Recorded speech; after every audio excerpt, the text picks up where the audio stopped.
அனைவருக்கும் இனிய காலை வணக்கங்களுடன் இன்றைய தங்கம் மற்றும் வெள்ளியின் விலை நிலவரத்தை கோல்ட் பிரைஸ் தமிழ் சேனல்ல பார்க்கலாம். தங்கத்தோட விலையும் வெள்ளியோட விலையும் சரிய வாய்ப்புகள் இருக்குல்ல.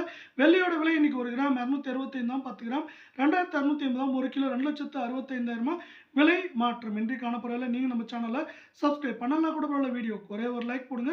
24 கேரட் தங்கம் 1 கிராம் 16,375 சவரன் 1,31,1000 10 கிராம் 1,63,750 ரூபாயாக காணப்படல. 100 கிராம் 16,37,500 ரூபாவாக காணப்படுது.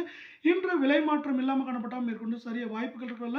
22 கேரட் தங்கம் 1 கிராம் 15,010 சவரன் 1,20,080 ரூபாயாகவும் 100 கிராம் 15,00,1000 ரூபாய் அப்படிங்கிற விலை நிலவரத்தில் காணப்படுது. இது மேற்கொண்டு சரிய வாய்ப்புகளை அமெரிக்க டாலரின் மதிப்பு சரிவிலிருந்து ஏற்றமடைஞ்சிருக்கு. தற்போது மேற்கொண்டு இந்த வாரத்தில் சரிவதற்கான வாய்ப்புகள் அப்படின்னு பார்த்தீங்கன்னா, ஏற்றம்னா 1,22,000 சரிவுனா 1,17,000 18,000 வரை இருப்பதற்கான வாய்ப்புகளும் சூழலும் மிக மிக அதிகமாக காணப்படுது. இதை மேலும் மேம்படுத்தும் விதமாக சரிவிழந்த அமெரிக்க டாலரின் மதிப்பு மீண்டு வந்திருக்கு. இது மேற்கொண்டு தொடர்ச்சியாக ஏற்றம் பெறுவதற்கான வாய்ப்புகளும் சூழலும் அதிகம்.